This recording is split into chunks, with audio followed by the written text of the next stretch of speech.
Okay, well, thank you very much. Ito po si Nico Fabian. As I promise, I will continue to monitor itong ongoing session ng House of Representatives as well as ang Senate session po today. And nag-umpisa sila po at exactly at 3 p.m. Both houses or both chamber, the Senate and Kamara po. And of course, alam na natin po ang Kamara, no?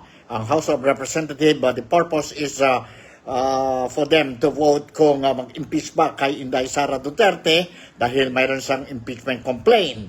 And may resulta na tayo po as well as natuloy ang kudeta dyan po sa Senado kanina po. Immediately after ang prayer and some songs dyan po sa opening ng Senado, nakita natin po, no, na tuloy ang sabihin natin ang change of leadership dyan po sa Senado. In other words, may bagong Senate President na tayo ngayon po, no? And sino yon ang Senate President? Ang bagong Senate President is no other than Senator Alan Peter Cayetano. He replaced si outgoing or OSED, Senate President si Vicente Soto, Senator Vicente Soto.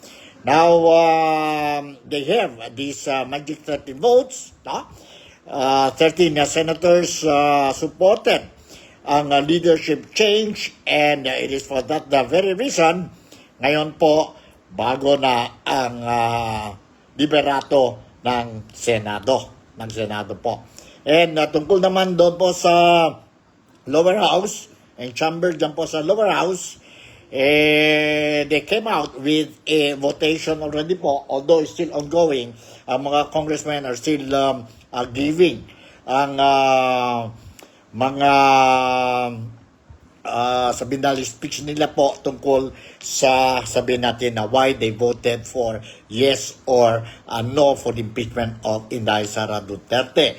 And record shows po sa lower house or dyan po sa House of Representatives, ang voting result is 255 votes for yes vote for or affirmative. Mayroon 26 who voted for no impeachment and 9 abstain. And tungkol naman sa Senado, 13 senators agreed to have sabihin natin change of leadership. So let me share with you po a video clip of the newly elected Senate President po ngayon, si Senator Peter Alan Cayetano. Nandito po ang immediately after ang prayer, tumayo si Senator Peter Cayetano to inform ang Senate that mayroon na po decision ang mga Senado to change ang leadership ni Senate President Vicente Soto. Let's watch and listen to this video clip po. Nandito, let's watch and listen. Official ito po, hindi ito sabihin natin fake news. Nandito, let's watch and listen to this. First and foremost, I'd like to thank God for the opportunity to serve with all of you. And it's a distinct privilege to serve with the Senate President. You've always been a statesman, at least to me. And I believe even in the bills that we disagree. And when I was majority leader, you were minority leader. When you were minority leader, when you were the majority leader, I was the minority leader.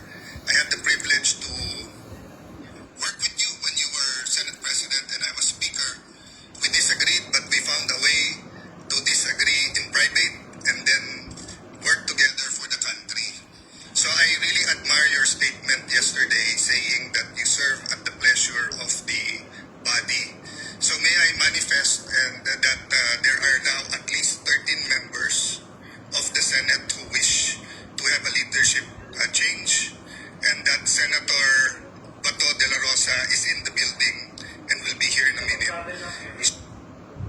Alright, yun po, narinig natin, official lang po, no? Na 13 agreed to change, to have a leadership change po dyan po sa Senado. And natuloy na po ang kudeta, natuloy na po ang sabihin natin change of leadership. So ngayon, ordinaryong sabihin natin, senador na pa lang po si Senator Vicente Soto. However, we still don't know kung sino kasi it declared, they declared already po all committee chairmanship vacant po, no? So except for ang next in line kay Cayetano, they elected si Senator Loren Legarda po to be next in line dyan po sa Senado, ang leadership ni Senator Peter Cayetano. Okay. So maganda ang transition and walang masyadong gulo when it comes to the stepping down of Senator Tito Soto and being replaced by Senator Alan Peter Cayetano po, no? Alan Peter Cayetano. And of course, after all the posts were declared vacant, nag-vote ulit sila po. And sino ang, sabihin natin, sino ang next Senate President. So si Senator Amy Marcos nominated si Alan Peter Cayetano po to be the next president. And of course, there was also a nomination kay Tito Soto, no? Kay Tito Sen. But he lost in the election. Okay? So maganda yon po, no? Maganda ang transition nila ng Soto and Cayetano leadership. However, mayroon din tayo po, yon medyo nagulo-gulo dyan po sa Senado. But later on, I will be touching on this thing. But in the meantime, let me share with you also po, I just want to announce na doon po sa Kongreso, na mayroon ang votation sa Kongreso po, which everybody was or is expecting today po to happen. And ito ang resulta ng votation nila po, no? Ng mga congressmen. Kailangan sila total of 106 vote or one-third of the total 318 congressmen. And that is one-third. And they managed to garner more than that po, no? More than that. Actually, it was, they managed to garner something like 255 affirmative votes, 26 negative votes, and 9 abstain. Let's watch and listen to this po. Ang resulta ng votation sa Kamara.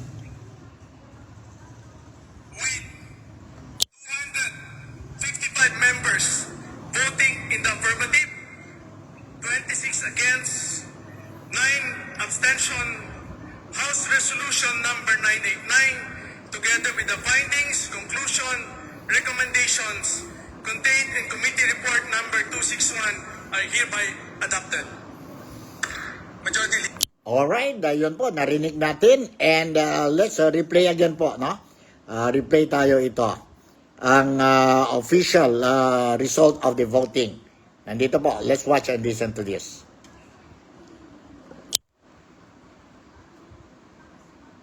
With 255 members voting in the affirmative, 26 against, 9 abstention.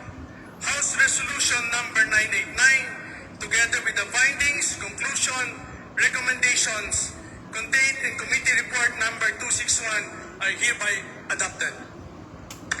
Majority Leader. Alright, yun po. Narinig natin ang official na yun po.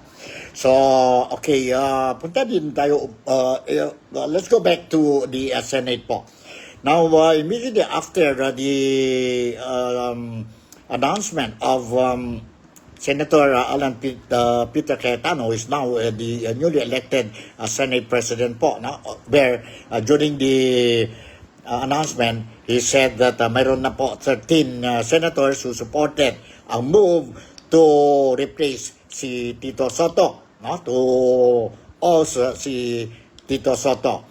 And he also mentioned that Senator Bato de la Rosa, who has been missing since November sa Senado po hanggang today po, no? Sabi ni Senator Alan Peter Cayetano or the newly elected Senate President that Senator Bato de la Rosa nasa loob ng building, ng Senado as he speak po, no? As he speak. Sa totoo naman po, after that, nakita natin lumabas or may appearance si Senator Bato de la Rosa, no? Senator Bato de la Rosa, but galit siya po, no? Bakit galit siya po?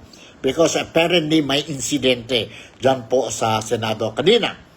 When Senator Bato de la Rosa was going in sa session hall po, apparently he was stopped. He was stopped by some allegedly or reportedly NBI agents or National Bureau of Investigation agents po. Allegedly, together with former Senator Sonny Trillanes po. And based on what we heard sa mga interviews, no? Earlier, kanina dyan po sa Senado, wherein si former Senator Sonny Trillanes was saying na mayroon na daw po ang warrant of arrest kay Bato de la Rosa, no? In fact, he was showing sa phone niya po ang warrant of arrest ni de la Rosa issued by the International Criminal Court, no? Sabi niya po, mayroon na yun nag-issue ang warrant of arrest last year pa po, but only, it is a sealed warrant of arrest, but only made public today po when they heard that si Senator Bato de la Rosa appeared sa session today po, May 11. No? Galit na galit si Senator Bato de la Rosa dahil sabi niya po, I am an elected senator and no one can stop me from attending ang session po. No? So, dahil dyan po, si Senator Jingo Estrada also po spoke dyan po sa session and demanded for an answer from the Sergeant at Arms ng Senado po to explain what really happened po. Of which the newly elected Senate President also agreed, but with caution po, no? So, let's see what will happen. And before the session would end, sabi ni Senator Alan Peter Cayetano or ang SP President that the Sergeant at Arms of the Senate must give ang rason po. But initial investigation po, no? Sabi ni SP Cayetano na totoo, based on the CCTV, totoo po, si Senator De la Rosa was stopped when he was entering ang session hall by NBI agents. And sabi nga nila, that includes also si Senator Rodante Marcoleta, that should not happen and hindi daw pwede po mag-arrest even with the warrant of arrest po, no? Even with warrant of arrest, hindi pwede to arrest si Senator Bato de la Rosa while inside the Senate building. Pwede yan po kung sa labas or he himself will voluntarily surrender po, no? Surrender. So nagtaka lang mga tao dito po ngayon na bakit all of a sudden mayroon na po ang warrant of arrest, but that is only the allegation or claim of Senator or former Senator Sonny Trillanes. No? So let's see. I'm continuing to monitor ang situation dyan po sa Senado, and kung any updates mayroon tayo po, I will make sure that you will be properly informed. In the meantime, I just want to share with you po na ito ang latest sa updates natin dyan po sa Senate and dyan po sa House of Representatives po. Magulo po, no? Magulo. And some people are saying with the new leadership sa Senado, change is coming. Change is coming. Ano ba ito po? Ang leadership, new leadership po, is it because of the impeachment of Inday Sara Duterte or ano po? No?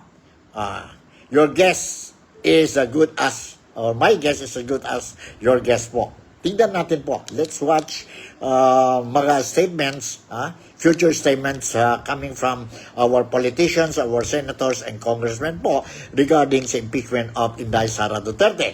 But at the moment, officially po, based on the voting result, officially for the second time, si Vice President Inday Sara Duterte was or is impeached.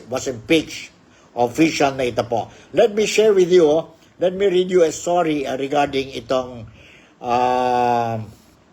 impeachment or ang resulta ng votation of Inday Sara Duterte.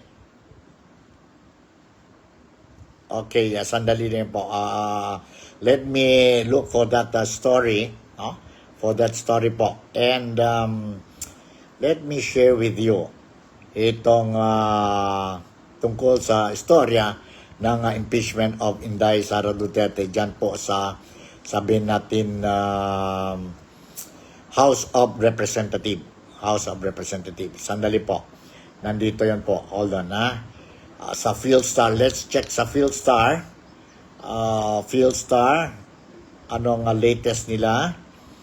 And, okay. Nandito, PhilStar. Okay, House votes today on VP Sara impeachment. Members of the House of Representatives are expected or already cast their vote as the chamber resumes sessions. Hindi ito. Sandali po. Okay, tingnan natin. Kung I just want to inform you po na ano ang latest talaga po, no? Latest talaga sa lumabas na po sa dyaryo dyan po sa Pilipinas tungkol sa impeachment of Inday Sara Duterte. ABS-CBN, ano mayroon ang ABS-CBN? News, alright. Kanina I saw this thing. Okay, ito po.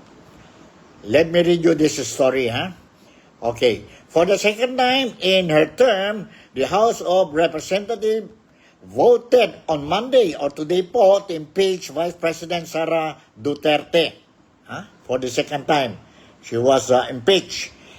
The House plenary session on Monday or today po, 255 of the 316 House members supported the impeachment complaints against Duterte on the grounds of alleged misuses of confidential funds, unexplained wealth, and supposed assassination plot against President Ferdinand Bongbong Marcos Jr.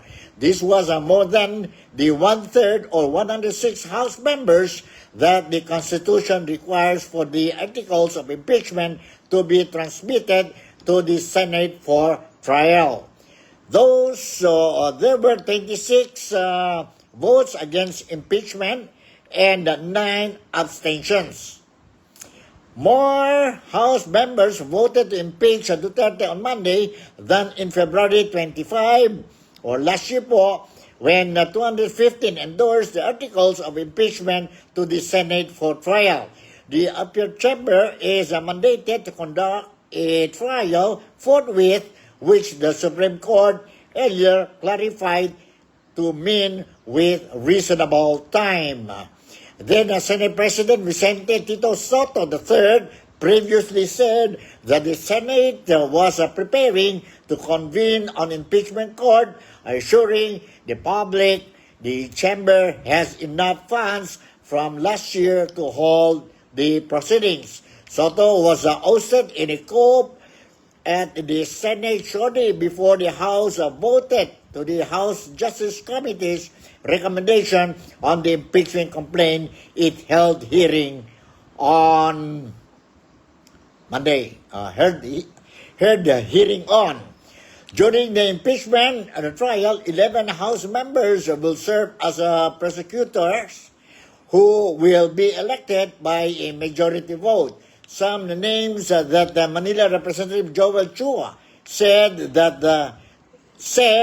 may emerge as House Justice Panel Chair Garville Luistro of Batangas and Representative Chel Jokno, Laila de Lima, Mamayang Liberal, Terry Ridon, Lawrence Defensor, George Gutierrez, and Jonathan Kid Flores, all lawyers. The House first impeachment Duterte February, or the House first impeached Duterte February last year, but the Supreme Court declared the articles of impeachment unconstitutional for violating one-year bar rule and block the trial at the Senate. So, yan po. No?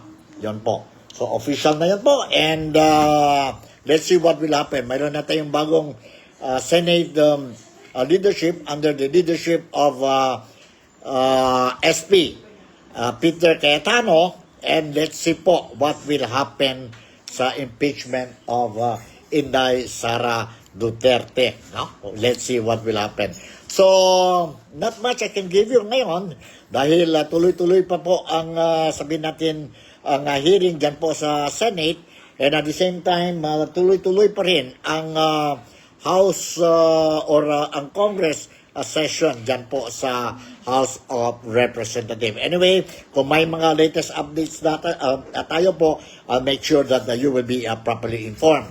And let's see po what will happen dahil galit na galit si Senator Bato de la Rosa because he was stopped from entering the Senate session kanina.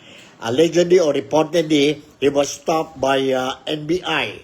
NBI, sabihin natin, agents accompanied by former Senator Sonny Trillanes po.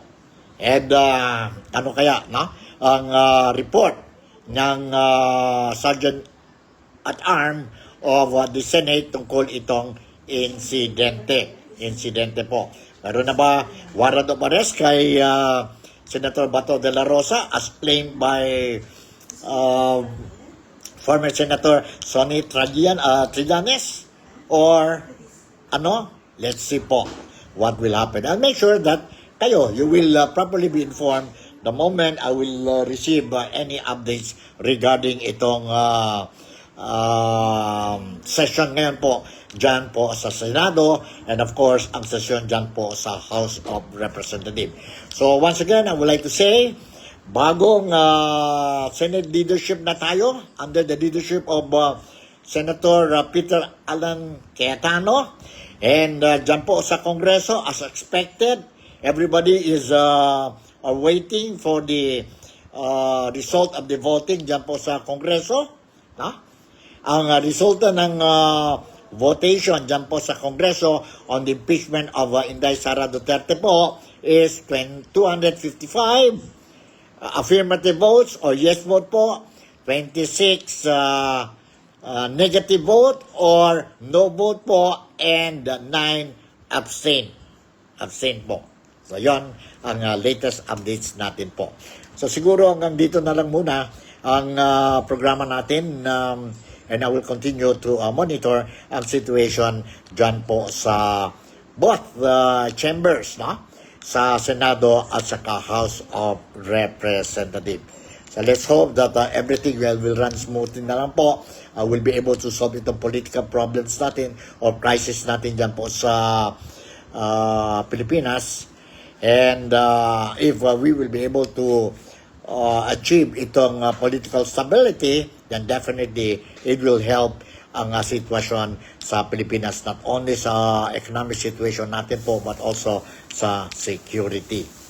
Any updates? I'll make sure that I'm going to update all of you po. Once again, si Nico Fabian would like to say thank you very much for making me a part of your day-to-day. Ingat kayo po and stay tuned lang kayo dito sa Nick Talk, the Real Talk with Nico.